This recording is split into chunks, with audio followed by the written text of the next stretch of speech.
నమస్తే శ్రీమాత్రే నమః శ్రీకృష్ణాయ నమః.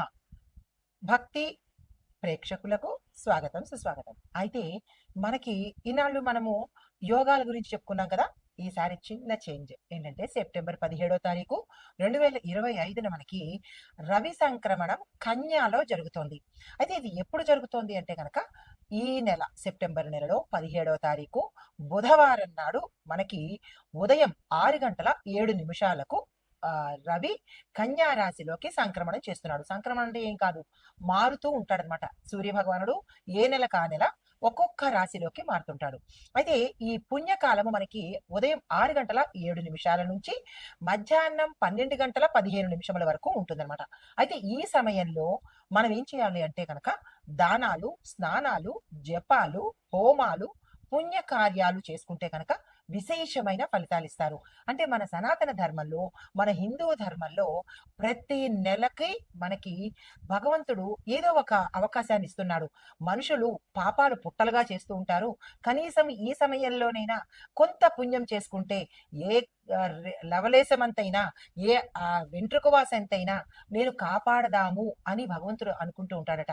వాళ్ళ పాపకర్మల నుంచి తగ్గించడం కోసము ఆయన ఎదురు చూస్తుంటాడు. మనం యథేచ్ఛగా పాపాలు చేసేసుకుంటూ ఉంటాం హాయిగా.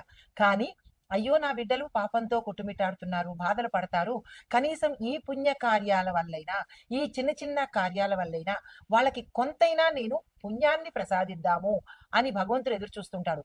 భక్తుడి కోసం భగవంతుడు చూడడం కాదు, భగవంతుడే భక్తుడి కోసం చూసే దాష్టీకం పట్టింది. అయితే అయినప్పటికీ మనం ఏం చేస్తామంటే పాపాలు నిరభ్యంతరంగా, నిశ్చలంగా, చక్కగా ఎంత హాయిగా చేస్తామంటే ఊపిరి వదిలితే ఎంత ఈజీగా వదులుతామో అంత పాపాలు చేసుకుంటా పోతుంటాము. అయితే అది వేరే సంగతి. కానీ ఎంత పాపాలు చేసిన వాళ్ళకైనా సరే కొంతైనా పుణ్యం చేసుకుంటే మంచి ఫలితాలు పొందుతారు. అయితే మనకి ఈ భాద్రపద మాసం వెళ్ళిన దగ్గర నుంచి మనకి అన్ని పుణ్యతిథులు, పుణ్య కార్యాలు అలా ప్రతి మాసము ఏదో ఒకటి ఉంటుంది.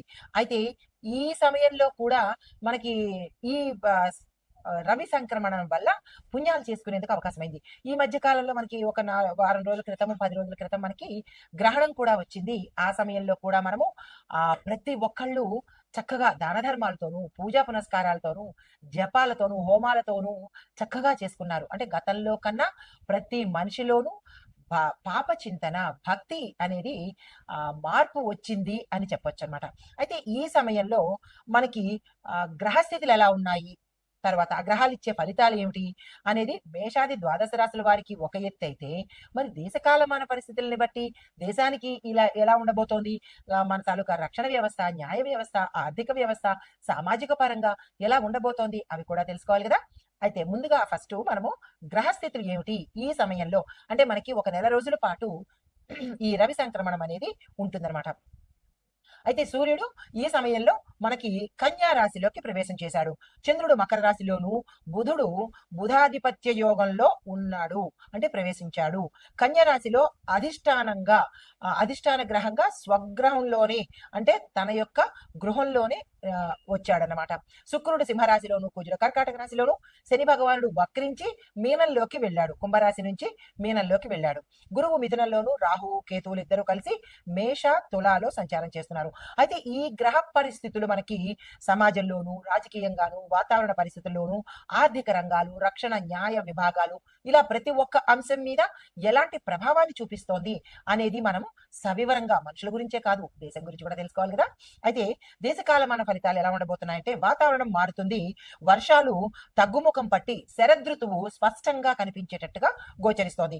పంటల దిగుబడి కొంతవరకు ఊహించినంత రాకపోయినప్పటికీ, అంటే రైతులు ఇంత శాతం అని ఊహించుకుంటారు, అంత శాతము రాకపోయినప్పటికీ కొంత మెరుగయ్యే అవకాశం కనబడుతోంది. వ్యవసాయంలో నీటి కొరత ఉండి రైతులు కొన్ని చోట్ల ఇబ్బంది పడే అవకాశం కూడా గోచరిస్తోంది. ఇది ఒక రకంగా వాతావరణ పరంగా. మరి ఆర్థిక పరిస్థితులు ఎలా ఉండబోతున్నాయంటే కనుక బుధుడు స్వరాశిలో కన్యా రాశిలో ఉండడం వల్ల ఆర్థిక లావాదేవీలు కానీ, వ్యాపార రంగంలో కొత్త మార్పులు చోటు చేసుకునే అవకాశాలు కనబడుతుంటాయి. అయితే స్టాక్ మార్కెట్ లో చూసినట్టయితే కనుక విపరీతమైన ఉత్కంఠత, టెన్షన్లుగా ఉంటుంది. ఎందుకు అంటే ఆ ఫ్లక్చుయేషన్స్ ఎలా రేట్లు మారాయి, ఎలా ఉండబోతోంది, స్టాక్ మార్కెట్ లో ఫ్లక్చుయేషన్స్ ఉన్నాయా, హెచ్చులు ఉన్నాయా, తగ్గులు ఉన్నాయా, ఇలాగా ఉత్కంఠభరితంగా ఉండబోతోంది.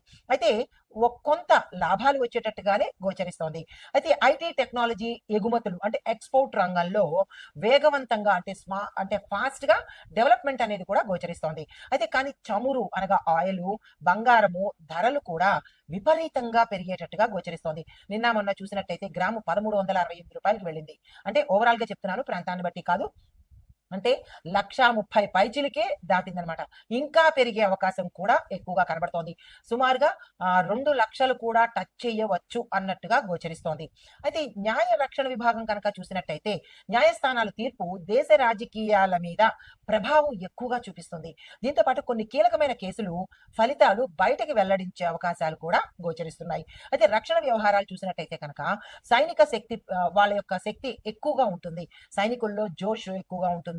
దేశభక్తి మీద ఎక్కువగా వాళ్ళు కృషి చేస్తారు. అంటే వాళ్ళల్లో దేశభక్తి అనేది ఉప్పొంగుతూ ఉంటుందన్నమాట. కొత్త ఒప్పందాలు, అంతర్జాతీయ వ్యూహాత్మక నిర్ణయాలు కూడా తీసుకోవడం జరుగుతుంది. పొరుగు దేశాల సరిహద్దుల్లో కూడా మనకి కొంత ఉద్రిక్త వాతావరణం కూడా ఈ సంక్రమణ సమయంలో గోచరిస్తోంది.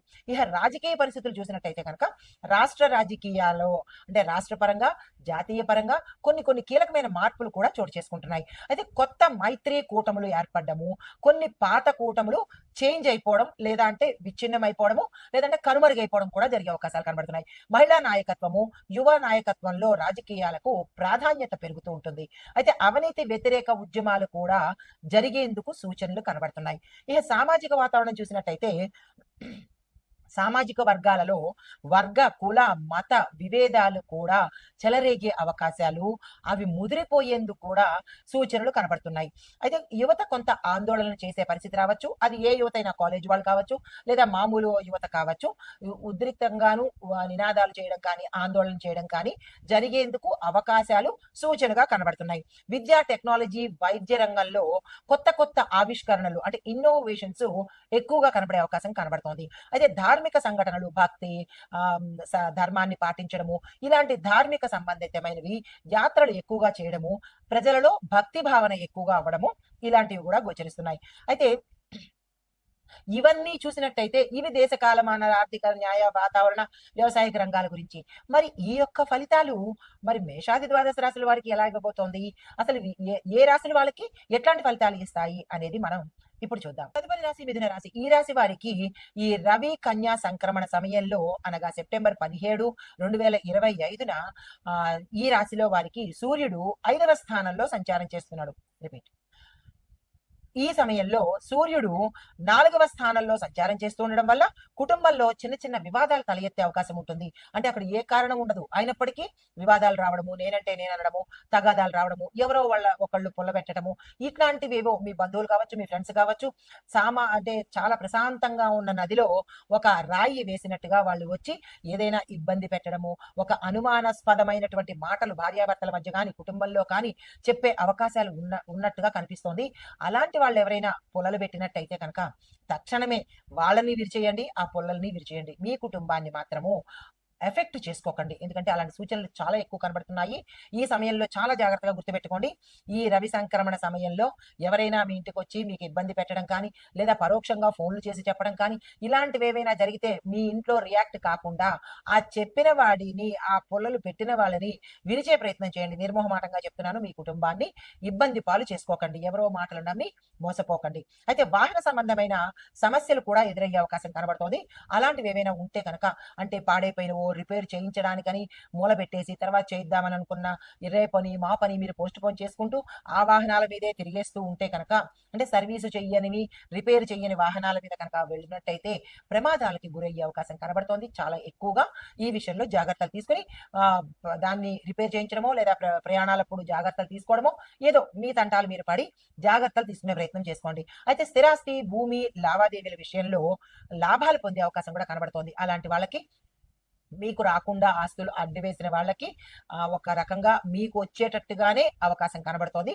వాళ్ళు దూరంగా వెళ్ళిపోతారు. లేదా కొత్తగా మీరు ఈ సమయంలో మా ఆస్తులు వేరే వాళ్ళు తీసుకుంటున్నారు కాబట్టి మేము కోర్టులో వేసుకోవాలి అని అనుకున్న వాళ్ళకి కూడా ఈ సమయం చాలా చక్కగా ఉంటుంది. మీరు వేసిన వెంటనే మీకు మీ పక్షాన తీర్పు వచ్చేటట్టుగా, కోర్టు పరంగా, న్యాయపరంగా న్యాయం మీ వైపుకు ఉండేటట్టుగా గోచరిస్తోంది. అయితే తల్లి యొక్క ఆరోగ్యం మీద శ్రద్ధ పెట్టాల్సిన పరిస్థితి ఈ సమయంలో కనబడుతోంది. పరిహారంగా మీకు ఆదివారం నాడు తల్లిదండ్రులకు సేవ చేసుకోండి. అంటే వాళ్ళు దుఃఖంలా ఉన్నారు, మేమేం సేవ చేస్తాము అని అనుకోకండి. అంటే సేవ అంటే ఇంకో రకంగా మంచం మీద ఉన్న వాళ్ళకనే సేవ కాదు. వాళ్ళ దగ్గర ఉంటుండడం, వాళ్ళతో స్పెండ్ చేయడము, వాళ్ళతో మాట్లాడుతూ ఉండడము, వాళ్ళకి ఇష్టమైన పదార్థాలు మీ చేత్తో తినిపించడము. ఇది అంటే వాళ్ళతో ఎక్కువ సమయము స్పెండ్ చేసేటట్టుగా, వాళ్ళతో మంచి మాటగా మాట్లాడేటట్టుగా, సేవ చేసుకునేటట్టుగా చేసుకున్నట్టయితే కనుక వాళ్ళ మంచం మీదే ఉండక్కర్లేదు. శుభ్రంగా దుఃఖంలా తిరుగుతూ ఉన్నా కానీ మీరు వాళ్ళతో సమయాన్ని స్పెండ్ చేయడమే వాళ్ళకు సేవ. వాళ్ళకి ఇష్టమైనవి, వాళ్ళకి నచ్చినవి కొనివ్వడమో, తినిపించడమో ఇలాంటివి చేసుకున్నట్టయితే కనుక చాలా మంచి ఫలితాలు పొందే అవకాశం కనబడుతుంది. ఇది చాలా చిన్ని పరిహారమే కదా! కష్టమేమీ లేదు కదా! ధనంతో కూడింది కాదు కదా! అయ్యో! మన మూటలన్నీ విప్పాలి అనే బాధ లేదు కదా! బ్యాంకుల్లో డ్రా చేయాలి అనే బాధ లేదు కదా! కాబట్టి ఈ చిన్న ఫలితమే, ఈ చిన్ని సేవే మీకు ఎంతో ఫలితాన్నిస్తుంది. ఇది మీరు తప్పనిసరిగా చేసుకునే ప్రయత్నం చేసుకోండి. అయితే ఈ సెప్టెంబర్ 17, 2025 మనకి కన్యా రవి సంక్రమణ జరుగుతోంది కదా! ఈ సమయంలో మనకి ఓవరాల్‌గా ఎలా ఉండబోతోంది అంటే కనుక మిశ్రమ ఫలితాలు కొంతమందికి, మంచి ఫలితాలు కొంతమందికి కలిగేటట్టుగా గోచరిస్తోంది. అయితే సమాజానికి మాత్రము మిశ్రమ ఫలితాలే ఎక్కువ కనబడుతున్నాయి. అది ఒకటి ఆర్థిక రంగంలో వృద్ధి, మార్పులు వస్తాయి. రాజకీయ రంగంలో చూసినట్టయితే గనక అస్థిరత, కొత్త కూటాలు ఏర్పడతాయి. సామాజిక పరంగా చూసుకున్నట్టయితే కనుక ఆందోళనలు, టెక్నాలజీ అభివృద్ధి జరగడము ఒకే సమయంలో జరుగుతాయన్నమాట. అయితే దేశ రక్షణ, న్యాయ రంగము ఇలాంటి పరిస్థితి చూసినట్టయితే కనుక కఠినమైన నిర్ణయాలు తీసుకునే దిశగా మనకి ముందుకు అంటే కఠినమైన నిర్ణయాలు తీసుకోవాల్సిన పరిస్థితి దేశంలో ఉండే అవకాశం కనబడుతోంది. ఇవి ఓవరాల్‌గా మనకి ఈ సంక్రమణ సమయంలో ఇచ్చే పరిస్థితులు, ఫలితాలన్నమాట. మేషాది ద్వాదశ రాశుల వారికి అలా వ్యక్తిగతంగా ఉన్నట్టు ఇక్కడ మనకి దేశ కాలమాన పరిస్థితుల్లో ఈ ఇంపాక్టు, ఈ అభివృద్ధి, ఈ సవరణలు జరిగే అవకాశం గోచరిస్తోంది.